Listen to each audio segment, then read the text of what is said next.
بعض دفعہ آپ کسی پر سختی سے رد کرنے کے لیے کہ بھائی غلط کہا ہے تو ہم کہہ دیتے ہیں کہ انہوں نے جھوٹ کہا ہے. مراد یہ نہیں ہوتا کہ یہ جھوٹے ہیں یا یہ جھوٹ بولتے ہیں یا واقعی یہ جھوٹ بولا ہے. مراد یہ کہ ان کی معلومات کیا ہیں. تو خلاف واقعہ کہ حقیقت میں ایسی نہیں ہے جیسے یہ سمجھ رہے ہیں, حقیقت میں وہ بنی اسرائیل ہی کے موسیٰ تھے, لہذا یہ بات جو انہوں نے کی ہے یہ غلط کی ہے. تو غلط بات کو بھی کس سے تعبیر کیا جاتا ہے عربی میں؟ جھوٹ سے. تو اس قسم کے جتنے الفاظ حدیث میں آئے تھے نا انہوں نے اٹھا کے صحابہ پر لگا دیے. اور محترم زبیر علی زئی صاحب رحمہ اللہ تعالیٰ ان کا انتقال ہو چکا ہے, لیکن ان کے شاگرد ماشاءاللہ فتنہ پھیلا رہے ہیں, حضرت معاویہ کو برا بھلا کہتے ہیں. تو نتیجہ کیا نکل رہا ہے کہ میں بار بار یہ سوچتا ہوں کہ اپنی فہم پہ اعتماد قرآن و سنت کو سمجھنے میں یہ انسان کو تباہی اور بربادی کی طرف لے جاتا ہے. یہی بات تو منکرین حدیث کہتے ہیں. انہی چیزوں کی بنیاد پہ حدیث کے انکار کرنے والے کہتے ہیں کہ یہ حدیثیں مستند نہیں ہیں. تو آپ کس طرف قوم کو لے کے جا رہے ہو؟ اسی سے ایک اور مسئلہ سمجھ لیں, بات سے بات نکلتی ہے. بھائی آؤں گا ٹاپک کی طرف انشاءاللہ, یہ آج نمٹاؤں گا میں. یہ جو حدیث میں آتا ہے کہ لیس الکذاب الذی یکذب لیصلح بین الناس, وہ شخص جھوٹا نہیں ہے جو اس لیے جھوٹ بولتا ہے کہ لوگوں کے درمیان صلح کرا دے. حنفیہ کے نزدیک, امام ابو حنیفہ کے نزدیک صریح جھوٹ بولنا کسی صورت میں جائز نہیں ہے, حتیٰ کہ لوگوں کے درمیان صلح کرانے کے لیے بھی صریح جھوٹ بولنا جائز نہیں ہے. اسی طرح حدیث میں آتا ہے کہ بیوی کو خوش کرنے کے لیے جھوٹ بولنا, اس کی بھی آپ صلی اللہ علیہ وسلم نے اجازت دی ہے. تو یہاں بھی حنفیہ کے نزدیک صریح جھوٹ سے صریح جھوٹ مراد نہیں ہے. کیوں؟ وہ کہتے ہیں قرآن مجید میں آتا ہے لعنت اللہ علی الکاذبین, جھوٹ بولنے والوں پر اللہ کی لعنت. تو حدیث کا ایسا مفہوم بیان کیا جائے گا کہ یہ آیت قرآن کی آیت کے مخالف نہ رہے. یہاں کہتے ہیں کہ یہاں بھی مراد ہے توریہ. توریہ اس کو بھی جھوٹ سے تعبیر کیا گیا ہے. توریہ کہتے ہیں کہ آپ ایک بات کر رہے ہو, سامنے والے اس کا مطلب کچھ اور لے اور آپ کی نیت کچھ اور. ذو معنی الفاظ کہیں آپ, لوگوں میں جوڑ پیدا کرنے کے لیے. کلیئر کٹ بات نہ کریں, کیونکہ سب بتا دیں گے تو ہاتھ پاؤں کٹوا دیں گے. بیوی کو سب سچ سچ بتا دیا آپ نے, رات کہاں تھے آپ, گئے کام سے, تو بھائی تھوڑی سی ٹوپی کرا دو. ویسے تو الٹی حرکتیں چھوڑ دیں, غلط کام چھوڑ دیں, لیکن اگر سب صحیح صحیح بتا دیں گے تو گھر برباد ہو جائے گا. تو تھوڑا سا کیا ہوتا ہے, اس کو ہماری زبان میں کہتے ہیں ٹوپی کرانا, عربی میں کہتے ہیں توریہ. توریہ کا مطلب چھپانا. آپ کچھ بول رہے ہیں, بیگم اس کا مطلب کچھ اور سمجھ رہی ہے. تو اس سے بڑی فساد سے ایک بہت بڑی جنگ عظیم ہونے والی تھی, اس سے الحمدللہ آپ کی بچت ہو گئی. کیا خیال ہے؟ اسی طرح بیگم بھی کبھی کبھار شوہر کو ٹوپی کرا دیتی ہے. ٹوپیوں کے بغیر یاد رکھو گھر کبھی بھی جڑ نہیں سکتا. بعض خواتین کہتی ہیں مردوں کو آپ سکھا رہے ہو توریہ کرنا, ٹوپیاں کرانا. تو میں کہتا ہوں کیا خواتین ٹوپیاں نہیں کراتی اپنی میاں کو؟ وہ کون سا بالکل سچ سچ سب بتا رہی ہوتی ہیں. تو یہ نہیں کہ ظلم کرنا شروع کر دیں ایک دوسرے کے اوپر. بڑی مصیبت سے بچنے کے لیے آپ اگر حق پر ہیں, آپ نے رات ایسی جگہ گزاری, مدنی مسجد میں گزار دی, بیگم کو تبلیغی جماعت پسند نہیں ہے, اس کو غصہ آ رہا ہے کہ آپ نے کیوں رات تبلیغ والوں کے ساتھ, اب وہاں 4 مہینے کے لیے بھی نکل جاؤ گے. اب آپ کو پتا ہے کہ میں نے بتا دیا کہ مدنی مسجد تھا تو میری آ گئی شامت. اس میں پھر آپ کہہ سکتے ہیں کہ بھائی میں کچھ اب کیا کہنا, یہ تو آپ کا کام ہے نا, میں کیوں بتاؤں, یہ تو آپ سوچیں, ہم کیوں آپ کو ٹوٹ کے بتائیں. تو بہت بڑی ٹینشن سے بچنے کے لیے تو یہاں بھی کیا ہے کہ اس کو کذب سے تعبیر کیا گیا ہے مجازن. مجاز کا مطلب حقیقت میں یہ کذب یا جھوٹ نہیں ہے. مجازن اس کو حدیث میں کیا کہا گیا ہے؟ کذب. تاکہ کوئی یہ نہ سمجھے کہ بھئی یہ جن میں تقوی زیادہ ہوتا ہے تو وہ ڈرتے ہیں کہ بھئی ہم گول مول بات کر کے جوڑیں گے تو بالکل ایسا نہ ہونے, کلیئر کٹ بات. اسی طرح 2 میں لڑائی ہو گئی تو تھوڑا بہت ان کو, مثال کے طور پر ایک نے دوسرے کی تعریف کی تو تھوڑا سا مسالہ زیادہ لگا کے بتا دو اس کو کہ یار وہ تو تمہاری تعریفیں کرتا پھر رہا ہے, وہ تو تمہارے ساتھ اچھا سلوک کر رہا ہے, جب جاؤ تو وہ بولتا ہے کہ بھائی ماشاءاللہ بڑے اچھے آدمی, حالانکہ اس نے ایک ہی دفعہ بولا تھا. اور بول کے بعد میں پچھتایا بھی تھا، لیکن آپ نے اس کے پچھتانے کا تذکرہ نہیں کیا، اس کے صرف بولنے کا تذکرہ کر دیا۔ ساس بہو میں جھگڑا ہو رہا ہے تو بہو کو بول دو بھائی تمہاری ساس تو میں تو جب بھی گئی ہوں میرے سامنے تو کوئی برائی نہیں کی اس نے۔ کیا مطلب؟ وہ برائی جو کی تھی وہ اتنی کم نوعیت کی تھی کہ وہ میں اس کو برائی سمجھتا ہی نہیں ہوں۔ تو اس قسم کی بات کر کے اس چیز کو کذب سے تعبیر کیا گیا ہے، اور یہ صرف ہوائی باتیں نہیں ہیں، قرآن و سنت سے ثابت ہے۔ ابراہیم علیہ السلام قیامت میں کہیں گے، لوگ ان کے پاس جائیں گے کہ آپ ہماری سفارش کریں، اللہ تعالیٰ سے شفاعت کریں۔ حضرت ابراہیم کہیں گے مجھ سے جھوٹ کا صدور ہوا ہے، میں کیسے اللہ کے سامنے شفاعت کروں، مجھے تو یہ ڈر ہے کہ اللہ اس پہ نہ پکڑ لے۔ حالانکہ پیغمبروں سے کبھی جھوٹ کا صدور بولو بھائی نہیں ہوتا۔ جھوٹ تو انسان کے کردار کو خراب کر دیتا ہے۔ پیغمبر ابراہیم خلیل اللہ کیسے جھوٹ بولیں گے؟ وہ کون سے لفظ تھا جس کو دیکھ کے ابراہیم علیہ السلام نے کہا کہ میں نے جھوٹ بولا ہے؟ وہ تھا کہ جب قوم نے کہا کہ آپ ہمارے ساتھ عید منانے کے لیے، تہوار منانے کے لیے چلیں، ابراہیم علیہ السلام نے سوچا کہ یہ سارے چلے جائیں، میں اکیلا رہ جاؤں تو میں ان کی بتوں کی گت بناؤں گا، اتنا اچھا موقع پورے سال مجھے دوبارہ نہیں ملے گا۔ فنظر نظرة فی النجوم، ستاروں کی طرف دیکھا، قال انی سقیم، فرمائے کہ میں بیمار ہوں۔ میں کیا ہوں؟ حالانکہ کوئی بیماری نہیں تھی۔ یہاں مراد تھا روحانی طور پر کہ میں تمہارے ان حرکتوں کو دیکھ دیکھ کے بیمار ہو گیا ہوں، روحانی طور پر، ذہنی طور پر ڈسٹرب ہو گیا ہوں۔ یہ نیت تھی ابراہیم علیہ السلام کی، لیکن چونکہ قوم یہ سمجھ رہی تھی کہ واقعی بیمار ہے تو پیغمبر نے اس کو بھی تقوی کے خلاف سمجھا، اور قیامت کے دن کہیں گے مجھے ڈر ہے کہ اللہ اس جھوٹ پہ مجھے پکڑ نہ لے کہیں۔ سمجھ میں نہیں آ رہی میرا خیال۔ حالانکہ ہمارا عقیدہ ہے کہ ابراہیم علیہ السلام سے کبھی بھی جھوٹ کا صدور نہیں ہوا۔ تو یاد رکھو یہ جو نئی نئی چیزیں مارکیٹ میں آ رہی ہیں نا، مجھے لوگ کہتے ہیں کہ آپ وہ انجینئر کا جواب دیں جو حضرت معاویہ پہ الزام لگا رہے ہیں۔ کس کس باتوں کا جواب دیں انسان؟ کس کس باتوں کا جواب دیں؟ سنتے کیوں ہیں ان لوگوں کو آپ؟ دنیا میں علماء ختم ہو گئے ہیں، مدارس سے فارغ ہونے والے علماء، مستند علماء غائب ہو گئے ہیں، مر گئے ہیں، جو آپ ان کو نہیں سن رہے۔ چھوٹی چھوٹی باتوں میں فاتحہ خلف الامام، میں نے ان کا کلپ سنا، فاتحہ خلف الامام میں اتنے سخت الفاظ ہیں کہ امام کے پیچھے فاتحہ نہیں پڑھتا، جبکہ صحیح حدیث میں ہے تو وہ گمراہ ہے، جہنمی ہے، نبی کے قول کو چھوڑ کر فلاں کے قول کو لے رہے ہیں، جہنم۔ یہ فتویٰ امام شافعی نے بھی کسی پر، امام شافعی انجینئر جیسے کروڑوں لوگ امام شافعی کی خاک پہ قربان ہو جائیں۔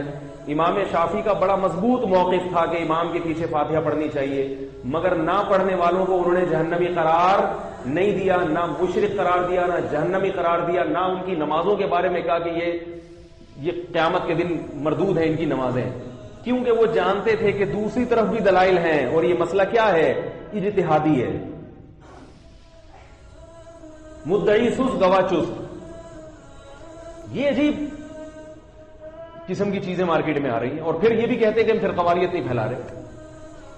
عجیب بات ہے، آپ آگ لگا رہے ہو امت میں، نمازوں کو غلط کہہ رہے ہو، اور دوسری طرف یہ بھی کہہ رہے ہو کہ ہم کیا ہیں؟ ہم فرقواریت نہیں پھیلا رہے۔ اور کیا کہتے ہیں فرقواریت پھیلانے؟ وہ خیر میں عرض یہ کر رہا تھا، کیا بات چل رہی تھی بھائی؟ یہ کذب پہ بات آئی تھی نا کہ کذب جو جھوٹ کا لفظ ہے حدیث میں، وہ توریہ کے معنی میں بھی کثرت سے استعمال ہوا ہے کہ حقیقت کو چھپا دینا یا فرضی چیز کو بھی کذب سے تعبیر کیا جاتا ہے بعض مرتبہ۔ تو اس لیے یاد رکھو کہ صحابہ کرام کے بارے میں احادیث کے معاملے میں ان سے کذب کا صدور نہیں ہوا، یہ اللہ تعالیٰ نے ان کی حفاظت کی ہے، کوئی ایک روایت بھی صحیح سری نہیں ملتی اس بارے میں۔ دوسرا مسئلہ جو میں عرض کر رہا تھا کہ یہ جو فرضی واقعات بیان کیے جاتے ہیں نا، یہ جھوٹ کے زمرے میں نہیں آتے۔ ہاں جھوٹ میں جب آئیں گے جب آپ میں قصہ ہی سنا رہا ہوں، کل ایسا ہوا، یوں ہوا، پھر میں نے یوں کہا، حالانکہ کچھ بھی نہیں ہوا تھا، یہ جھوٹ میں آ جائے گا۔ اب آپ کو گچی پکڑنے کا میں نے کہا تھا، بتا دیں کہاں سے بات چل رہی تھی؟ ہاں تو میں یہ وہ لطیفہ بتا رہا تھا آپ کو۔ تو وہ پھر جو ہے نا ڈاکٹر نے اس کا بڑا بیچارے کا بڑا علاج کیا، بندہ ٹھیک ہو گیا بچہ۔ تو بھائی صحیح ہے، اب بات پہ وہ یہ نہیں کہتا تھا غلیل بناؤں گا اور چڑیا ماروں گا۔ تو اس کی والدہ کہیں اس کو نیکر نہیں ہوتا، کچھا چڈی، مختلف قسم کے نام ہیں، وہ کہیں اس نے اس کو کہا کہ بیٹا یہ میں چڈی تمہیں خرید کے دے رہی ہوں، تم ایسے ننگے پتنگے گھومتے رہتے ہو باہر، یہ پہنا کرو. تو اس نے کہا امی یہ اس کی کیا ضرورت ہے؟ اس نے کہا اس لیے کہ تاکہ تمہارا صدر ڈھمپا رہے. کہہ رہے اچھا میں تو چڈی خریدوں گا تو پھر پتہ ہے کیا کروں گا؟ کیا کرو گے؟ میں اس میں سے لاسٹک نکالوں گا. پھر لاسٹک نکال کے کیا کرو گے؟ پھر اس سے غلیل بناؤں گا اور چڑیا بناؤں گا. اب وہ چڈی میں چونکہ لاسٹک ہے نا تو تھوڑا سا کنارہ مل گیا اس کو پرانی یاداشت پہ بحال کرنے کے لیے. تو یہ جو لبرل طبقہ ہے، سیکولر طبقہ ہے، ان کی بات گھوم پھر کے کہیں سے بھی آئے گی تو کہاں تک کس طرف آئے گی؟ انٹرٹین، تفریح تفریح تفریح تفریح تفریح تفریح. اب چونکہ مذہب کی جو دعوت ہے اور لبرل لوگوں کی جو دعوت ہے اس دعوت کی بنیاد میں یعنی بنیادی فرق ہے، تو وہ بنیادی فرق پبلک کی سمجھ میں نہیں آتا، لہذا پھر پبلک علماء پہ اعتراض کرتی ہے کہ یہ سالگرہ کو منع کیوں کرتے ہیں، یہ ہیپی نیو ایئر منانے کو منع کیوں کرتے ہیں، یہ جناب پٹاخے پھوڑنے کو منع کیوں کرتے ہیں. یہ سارا دن ہم جب کرکٹ کے میچ دیکھ رہے ہیں، انڈیا پاکستان کا میچ آ رہا ہے اور اچھل رہے ہیں، کود رہے ہیں، پاؤں پاؤں پاؤں پاؤں بجا رہے ہیں، اور پھر کیا ہے اس میں تفریح کیا ہو گیا؟ تو یاد رکھو منزل میں کیا ہے فرق ہے. ایک آدمی کوئٹہ جا رہا ہو اور دوسرا کہاں جا رہا ہو؟ لاہور جا رہا ہو. تو لاہور والے کو اگر کوئٹہ کے آپ بتائیں گے نا چیزیں تو وہ لاہور والے کی سمجھ میں نہیں ہے. یا آپ اس کو بتائیں گے پہلے یہاں گاڑی رکے گی تو پھر راستے میں آپ نے یہ نہیں کرنا یہ نہیں کرنا، بلکہ آپ نے رضائی بھی لینی ہے، کمبل بھی لینا ہے، 4 جیکٹیں بھی لینی ہے، اس کی سمجھ میں نہیں آئے گی. وہ کہے گا بھائی لاہور میں جا رہا ہوں تو مجھے 4-5 جیکٹوں کی کیا ضرورت ہے؟ اور کوئٹہ والے کو آپ سمجھائیں کہ اتنی کچھ بھی نہیں رکھنا، آپ نے نہ رضائی رکھنی ہے نہ کمبل رکھنا ہے، تو وہ سمجھ میں نہیں آئے گا کہ بھائی کیوں نہیں رکھنی، میں جا کہاں رہا ہوں؟ کوئٹہ جا رہا ہوں، تو وہاں تو سردی ہوتی ہے. تو جب منزل ہی الگ الگ ہو تو پھر مذہب کی باتیں سمجھ میں نہیں آتی. سمجھ رہے ہو کہ نہیں سمجھ رہے بھائی؟ اب یہ جو سالگرہ ہے یا اس طرح کی جو ٹوپی ڈرامے ہو رہے ہیں، مجھے کسی نے کہا، کسی خاتون میرڈ خاتون ہے، ان کا میسج آیا، انہوں نے مجھے ایک بات کہی کہ آپ کہتے ہیں کہ میاں بیوی بھی اپنی سالگرہ نہ منائیں شادی کی، کیونکہ آپ یہ کہتے ہیں اس میں خوشی کا کوئی تصور ہے ہی نہیں، تو منائیں کس بات کو؟ تو انہوں نے کہا یہ خوشی ہمیں اس بات کی ہے کہ 1 سال ہمارا خیر و عافیت کے ساتھ گزر گیا، نہ طلاق ہوئی نہ جھگڑے ہوئے، چلو ہوئے بھی تو چھوٹے موٹے ہوئے، اور الحمدللہ 1 سال خیر و عافیت کے ساتھ ہمارا گزر گیا. اس خوشی میں ہم کیا کر رہے ہیں؟ کھانا کھا رہے ہیں، کہیں گھومنے پھرنے جا رہے ہیں، تو اس میں کیا ہے؟ یہ خوشی ہے. بات آ رہی ہے سمجھ میں؟ اسی طرح سالگرہ میں بھی ایک آدمی کہہ سکتا ہے کہ میں 40 سال کا ہو گیا تو 40 سال خیر و عافیت کے ساتھ گزر گئے. اب اگر ہم خوشی منا رہے ہیں تو کیا ہے اس میں؟ یاد رکھو جو چیز گزر جاتی ہے نا وہ تو گزر گئی. خوشی میں گزرے یا غم میں گزرے، خوشی یا غم ہمیشہ آئندہ کی چیزوں کو سوچ کے ہوتا ہے، پچھلی چیزوں کو سوچ کے نہیں ہوتا. مثال سے بات سمجھ میں آئے گی انشاءاللہ. دیکھو ایک پھانسی کا مجرم ہے، 25 سال ہو گئے اس کو جیل میں. وہ 1 جنوری کو جیل میں آیا تھا. کب آیا تھا؟ 25 سال کے بعد 1 جنوری دوبارہ آئی. اب اسے یہ کہا گیا کہ تمہارا پچھلا 25 سال بڑے اچھے گزرے ہیں، تمہیں کھانا بھی ملا پینا بھی ملا اور تم لٹکائے نہیں گئے. تم لٹکائے، تمہیں پھانسی کے پھندے پہ نہیں لٹکایا، لیکن اگلی 1 جنوری کے آنے سے پہلے تم لٹک جاؤ گے. وہ پچھلے 25 سال کو دیکھے گا، یہ اگلے 1 سال کو دیکھے گا. وہ کہے گا پچھلے 25 سال تک اگر نہیں لٹکا، اس خوشی میں اللہ کی قسم میں کیک نہیں کھاؤں گا، نہ میں سالگرہ مناؤں گا کہ 25 سال تک میں کیا ہوا؟ نہیں لٹکا. مجھے سب کچھ ملا، کھانا بھی ملا پینا بھی ملا، میں اگلے دیکھ رہا ہوں کہ لٹکنے کا ٹائم آ گیا ہے. اور ایک مجرم وہ ہے 25 سال تک اس کو ذہنی ٹارچر کیا گیا، کئی بار پھانسی کے پھندے پہ لے جائے گئے، بس تو اب لٹکے گا اب لٹکے گا، اور اناؤنسمنٹ ہو گئی کہ لٹک جائے گا، باہر نکلے گا نہیں یہاں سے. مارا بھی گیا، پیٹا بھی گیا، اس کو بہت ذہنی ٹارچر کیا گیا. اور اب آ کے اس کو یہ اعلان کیا جاتا ہے کہ اگلی 1 جنوری سے پہلے آپ کیا ہو جاؤ گے؟ رہا ہو جاؤ گے. اور واپس اپنے گھر ہنسی خوشی اپنے بچوں کے ساتھ زندگی گزارنا شروع کر دو. تو ان دونوں میں خوش کون ہوگا؟ پہلا یا دوسرا؟ بھائی دوسرا خوش ہوگا، حالانکہ اس کے تو 25 سال کس میں گزرے ہیں؟ ٹینشن میں ہی گزرے، ہڈیوں کا ڈھانچہ بن گیا سوکھ کے بیچارہ. اور جو پہلا والا تھا اس کے 25 سال بڑے خوشی سے گزرے. تو آپ کی شادی جو میاں بیوی جو پہلے جو گزر گئی وہ لڑائی میں گزری ہو، ایک دوسرے کو ڈنڈے مار مار کے گزری ہو، ٹوپیاں کرا کرا کے گزری ہو، جیسے مرضی گزر گئی گزران کیا جھوپڑی کیا میدان. آئندہ کے لیے اگر آپ کی زندگی آپ سمجھتے ہو کہ اچھی ہے اور آئندہ سال بھی آپ زندہ رہو گے اور اچھی زندگی گزرے گی تو آپ کیک بھی کاٹیں، اپنے خرچے پہ کھائیں بھی آپ کیک، ہنی مون دوبارہ سے منائیں، آپ گھومنے پھرنے جائیں کہ فرشتہ آیا تھا 1 سال کی ہمیں گارنٹی دے کر گیا ہے کہ جتنی محبت سے پرانے 25 سال گزرے ہیں تو اگلے 25 سال بھی یا اگلا 1 سال بھی اتنی ہی محبت سے بلکہ اس سے بھی زیادہ اچھا گزرے گا اور دوبارہ سے جوان بھی ہو جاؤ گے. کیا خیال ہے؟ پھر تو بڑی خوشی ہوگی آپ کو. اور اگر فرشتہ آ کے الٹی الٹی باتیں کر کے جا رہے ہیں، کہہ رہے پچھلے 25 تو بہت اچھے گزر گئے آپ کے، اگلے کا 1 سیکنڈ کا بھی بھروسہ نہیں، کوئی پتہ نہیں آپ کے میاں صبح جائیں آفس اور شام کو واپس نہ آئیں، اخبار میں آ رہے ہوں وہ. کیا خیال ہے؟ کتنے لوگ بیچارے صبح جاتے ہیں شام کو اخبار میں آتے ہیں وہ. یہ بھی ممکن ہے ٹرک کے نیچے آ جائیں، یہ بھی ممکن ہے جھگڑا ہو جائے، یہ بھی ممکن ہے ڈیورس ہو جائے. اور شوہر کو بھی بتایا جاتا ہے کہ پچھلے 25 سال تو گزر گئے لیکن اس سال تمہاری بیوی زندہ بھی رہے گی یا نہیں رہے گی اس کی کوئی گارنٹی نہیں ہے.